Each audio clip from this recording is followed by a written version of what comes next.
Thank you for joining us today on another installment of Frost & Sullivan's exciting podcast series, which highlights key disruptive technologies, growth opportunities, economic trends, new business models, industry convergence, emerging geographies, and much more. This is going to be one of the 36 exclusive podcasts on country-specific light vehicle leasing industry research. I am Gopi Sukumar, Senior Research Analyst with the Mobility Research team. And today, I will be talking about findings from our recent research on the light vehicle leasing market in Croatia, which is forecast to 2022. The research covers leasing of both passenger vehicles and light commercial vehicles.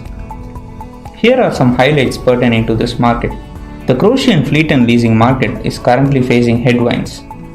Only a handful of leasing companies managed to survive years of economic downturn. As the market recovers, new opportunities have arisen as a result of Croatia becoming a member country of the EU in 2013. There are over 152,000 SMEs that accounted for 99.7% of the companies in Croatia. As young companies increasingly prefer to channel their funds towards their core business activities and lease their fleet, SME segment offers huge potential in the long term. In Croatia, the demand for company cars increased at an average of 4.4% between 2014 and 2017, which was mainly driven by the improved performance of the business sector in the wake of economic recovery after 6 years of recession.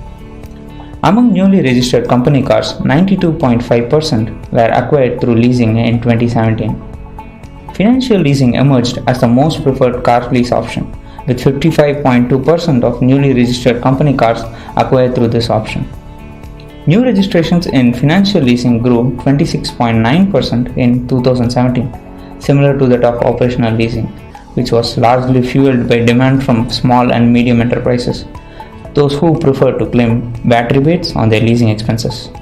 Today, such small and medium enterprises are also exhibiting an increasing preference for leasing in order to minimize their administrative involvement with fleet operations and concentrate instead on their core business activities. A positive economic climate is driving growth across all forms of leasing. Stronger growth is expected in the short term as a result of the government changing its tax policies in terms of excise duties and VAT. The competitor landscape is concentrated, with the top 3 participants holding 47.5% of market share. Due to strong competition and price pressures, several leasing companies have exited the market over the last few years. The number of service providers reduced from 21 in 2015 to 17 in 2017 as companies filed for bankruptcy and closed on their business. Hypoleasing is one such major player that filed for bankruptcy during mid-2016.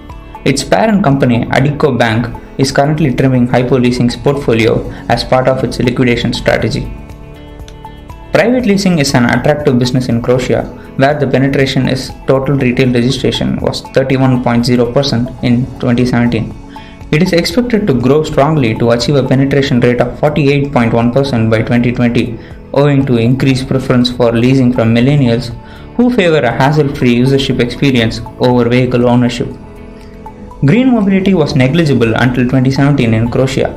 However, the announcement of subsidies since April 2018 is likely to spur growth in xEVs that include both electric vehicles and hybrids.